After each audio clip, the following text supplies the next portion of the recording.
Hey, good evening and welcome in. We've talked a lot of football for the last month and a half, and no plans to stop now, guys, right? And alongside Matt Trent, Rholdon, I'm Michael Cauble. We're going to talk Tigers a little differently tonight. I really want this to be more of a conversation, a lot of give and take than just us kind of reading through the roster. So with that in mind, let's get it started. I want to know, what is the one big thing that you want to see out of this Tiger team? I'll lead off the discussion. I want to see what Brian Kelly really brings to the field. He's been touted as the winningest coach in the game who just hasn't won the big one. What does his thumbprint on the team actually look like? Will it be simple stuff like just getting the plays in on time without all of that confusion, timeouts out of timeouts? Will it be seen right away, like more tight end involvement into the offense, more passes to the backs than we've ever seen prior? Or is it more long-term building, like a revamped offensive line room where LSU is in the mix constantly for the best in the nation and certainly the best in the state of Louisiana? Those are my big wants. Yeah, mine's pretty simple. I just want to see this LSU team fight. I want to see this team finish games. So many times last year, this team got in situations where the game was kind of hanging in the balance, could go either way, and then this insidious negativity, this dark cloud seemed to take over this team, and they folded. Rather it was getting punched and not punching back, or having a lead and gift wrapping the game. Can this team withstand getting up after gut punches and not run out of gas late in games? Have the mental fortitude to close these games out no matter the size of a lead. And we've heard snippets of Brian Kelly's attention to detail with this kind of stuff already during fall camp. Makai Wingo saying, yeah, fall camp's been rough, but we've gotten through it. We've pushed through it. And as meager as that seems, to me, that's the tip of this culture-changing iceberg. Yeah, my one big thing is I want to see this LSU defense play with that swagger again. There was a period of time there for about 20 years that teams didn't even know if they were going to score against LSU. The unit played with a certain edge, whether it was Tyrann Mathieu, Jamal Adams, or Glenn Dorsey. I want to see if Brian Kelly and LSU defensive coordinator Matt House can bring that back, because for the last 2 years, it seems like they lost their swagger a bit. Oh, a nasty defense would be awesome. Hey, it all gets started on Sunday with the Florida State Seminole team that looked impressive in their debut, but it was against a well-outmanned Duquesne team. I think most of us expect a different Florida State team than we've seen in the recent past. They're not good anymore. They've fallen pretty far down from where their 90s teams were, but they're not terrible either. Then we're headed back home for that LSU opener at home and a historic meeting between Southern and LSU. I really hope that game is a great night for the city and everyone behaves themselves. And speaking of well-behaved, we've already gotten our first curveball from Brian Kelly. Last week, he said he would decide on a quarterback over the weekend. We all assumed that meant on Monday that we would find out who it was at his game week press conference. Oh, how we were wrong. Brian Kelly doing a little okey-doke with the media, saying he has decided on a starting quarterback, but he is not going to announce it until game day, calling it a tactical advantage. We've made a decision, but I'm not going to announce it publicly. And certainly I think everybody here wants to know who the quarterback is. I get that. But I think it's a tactical advantage for us not to announce it. So I'm going to hold that announcement, because I think it gives us a tactical advantage for not playing. Look, Florida State played a game. That's an advantage for them, having the opportunity to play. The advantage for us is that we haven't played. All right, guys, fair or foul? Kelly holding on to his cards. I'm giving you guys a minute to discuss your thoughts on the LSU quarterback battle. Matt, let's start with you. Yeah, I mean, I think it's pretty fair, but it is foul at the same time. Yeah, Florida State did. Yeah, I mean, but smart. But Florida State played a game, and it was, you know, against a Division I opponent. It was Duquesne, but you might have well thrown East Iberville out there and played. I don't think it really makes a difference because, like Kelly said, both guys are the same. You're not flipping the page when you go to a play sheet or a playbook, really, with either Nussmeier or Jaden Daniels. I know that Jaden runs a little bit better than Nussmeier, throws it maybe a little bit more accurate, but in my mind, there really is no tactical advantage on the surface. Corey, what are your thoughts? I just think it's smart. You know, you don't want to give Florida State any kind of advantage to know who the starter is to prepare for. It's not Brian Kelly's job to appease the media. I think it's just smart in his best interest. All right, good stuff. Yeah, I think that it's going to be Jaden Daniels. I'll just say it right now. Yes. And I thought that when I saw a designed run play in one of their open scrimmages, that's just a part of the game that LSU can flex. And offensive coordinator Mike Denbrock actually talked about the importance of having a quarterback with some legs. I think mobility is a key anytime at the quarterback position, especially when you're playing against some of the dynamic athletes that there are up front in SEC defenses. So all things being equal, give the guy that gives you a little bit of escapability, right? And I think that's why they're going to go with Jaden Daniels. I do think you'll probably see Nussmeier at some point, but I don't know that it's necessarily meaningful snaps in game one. Hey, when we return, we're talking more about the Tiger offense, also get more into that LSU schedule. That's next. This is the WBRZ Sports LSU preseason special. We'll be right back. We're talking Tiger football, and so far we've only gotten into the quarterback race on offense. Now we're going to chop up probably the most talented room on the offensive side of the ball, the wide receivers. And I know you both have thoughts. So a minute 30 on the clock for you guys to discuss. Matt? Yeah, Michael, you said it. I think this group is the deepest and the most talent-rich of any wide receiving core in the SEC. But the key is when they want to be that. They want to be the talented group in the room, because everybody knows about Kayshon Boutte, obviously. Number 7, we know what he brings, and we know Malik Neighbors, what he brings. But Brian Kelly has used the media during fall camp to kind of motivate some guys that he says could also contribute big time, like Jeray Jenkins. He's the first one that comes to mind. The old guy in the room, 5th-year senior, has had a breakout camp kind of, and could be a nice compliment to Neighbors and Boutte. And then another X factor for me is Brian Thomas. And look, I've been a guy that has said it since he was in high school at Walker. You can never really tell how Brian Thomas feels about football. He could be a matchup nightmare, especially when you get in the red zone. If you need a corner fade or a jump ball situation, it's just when he wants to be that guy. And that's what really Garrett Nussmeier has said about all of these wideouts. They're studs when they want to be, and they're unguardable when they want to be. It feels good as a quarterback going into a football game, knowing that it doesn't matter what happened, but whoever you throw the ball to is going to go get it. We've got some unbelievable receivers. Tight ends are stepping up well, running backs too, and the whole line's coming together. So I'm really excited. Talking just about the receivers, those guys are studs. They're going to go make plays. 50-50 ball is not a 50-50 ball. It's a 100-0 ball. That's how I feel about it with them. So you get a one-on-one matchup with those guys, and you can take the shot, and I feel really, really good about taking that shot. Yeah, that group, they're really, really talented, and they're studs when they want to be, kind of similar to that tight end group, Corey. Well, also I want to go back onto the receiver group. I think that the second tier of this wide receiver group is also really good. Kyron Lacey, he had success at ULL, scored 6 touchdowns as a freshman last year. Jack Besh, I know he was dealing with a foot injury. Coach Kelly called him a gamer, and you mentioned Brian Thomas. Coach Kelly saying he is the most physical receiver on this team. A position that doesn't have a lot of depth is at tight end, a unit that Brian Kelly has had a lot of success in the past. He had 8 tight ends selected in the NFL draft at Notre Dame. LSU during that same time, only 2. We saw during camp also that he wants the position on the field a lot of 11 and 12 personnel. And while LSU is limited with talent in the room, Kelly does like the progress of one freshman in Mason Taylor. Probably the number one surprise of camp is we hit a home run with Mason Taylor, the son of NFL Hall of Famer Jason Taylor. As good of any freshman tight end that I've had. He's been better than anything that we could have hoped for. He's going to come in and he's going to play a lot of football for us in the SEC, and he is going to hit like the kid from Georgia hit, where he blew up the SEC as a true freshman. There's certainly going to be some high expectations for the freshmen to live up to this season. Back to the Tigers' schedule in Week 3, Brian Kelly getting his first SEC action at home against Mississippi State. A decade ago, it seemed like an easy win for LSU, but Mississippi State has built up their program, and Mike Leach returns quite a few starters, including quarterback Will Rogers, who might be one of the top signal callers in the SEC. Then in Week 4, LSU stays at home to face a New Mexico team that's just not that good. They went 3-9 last year and only returning 2 starters on offense. This should be a really easy win for LSU between Auburn and Mississippi State.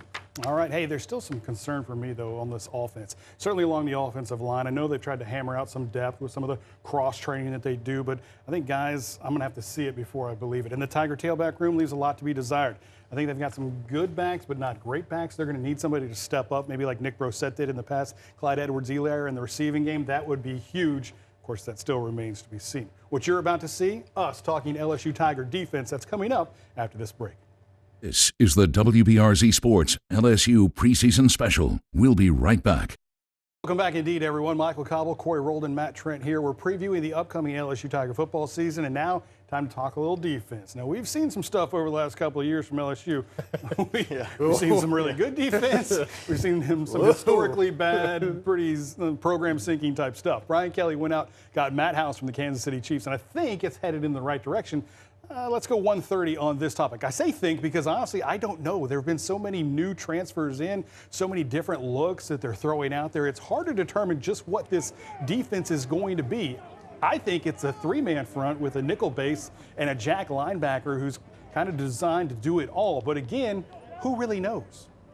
We're intentional with our multiplicity, okay? And the more looks you can give the quarterback, and then also with the competition, guys deserve different roles. And we want to put our football players in the best position to succeed. All right, so sometimes that means putting in different sub packages based on situations. Guys, you've been at practice with me. Can you figure it out? No. I think Matt House is very indicative of this defense. He's been really, really good at places not at LSU. A lot of transfers in that secondary. The linebackers are kind of a question mark. The only thing we really know is about the defensive line, who has got tons of NFL talent. Put it all together, really don't know how this thing is going to look. Corey? Yeah, I agree with Matt. We're going to talk a little bit later on the secondary, but there's just a lot of transfers coming in and guys that haven't played together really in a game before, and I just think there's just a lot of question marks on this Tigers defense. Yeah, I mean, it's something that we're going to have to wait and see because, as you said, Corey, they've played at other positions, but they haven't played with one another, and maybe not at this level. All right, Matt, why don't you get over there and tell us about our next couple of games, because I think these next opponents is when LSU will have to have that defense figured out. Yeah, these next two, Auburn and Tennessee, are two that I keep going back and forth on every week, honestly. The Auburn game has angles upon angles. TJ Finley facing his old team in the first season as the full-time starter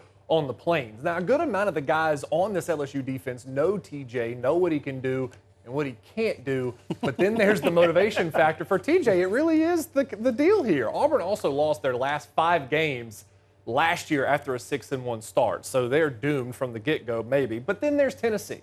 Tons of people think that this is going to be the best home game for LSU on this entire slate. Now, maybe I don't know, maybe because it's Tennessee, right? They always are going to Tennessee. People are raving about the job Josh Heupel did in year 1.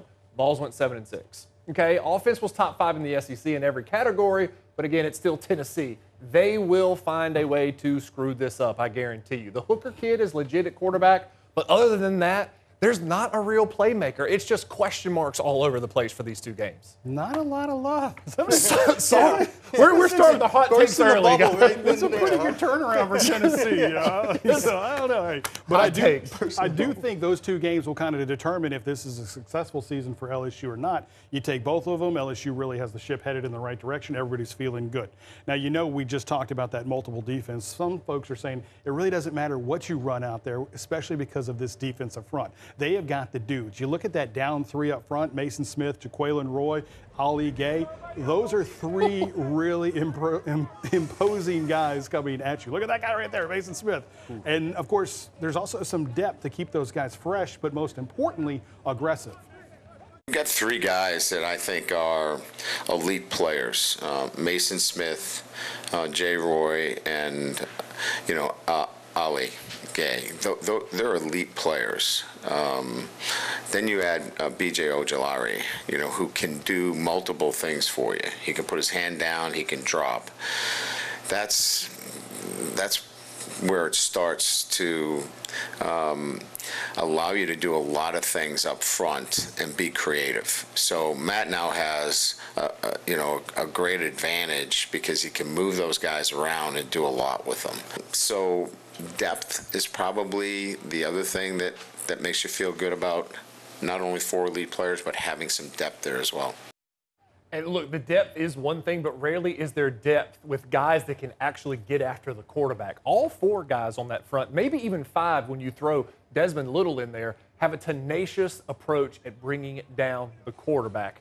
Toys that Matt House can't wait to use. I love our front, okay, and I love that they can generate pressure with 4. But there's certainly still times to pressure. If you become one-dimensional to the offense, then you make it easy on them. All right, and the reality is if you mix in enough pressure, it helps your 4-man rush. It helps you get singles in the pass rush game. Oh, you love to hear that because that pressure up front could be the difference for a secondary that's still trying to get its sea legs under them. We'll have more on that in a moment, but let's look at the Florida Ole Miss game. The Billy Napier Bowl down in Gainesville, both of those programs rebuilding to some degree.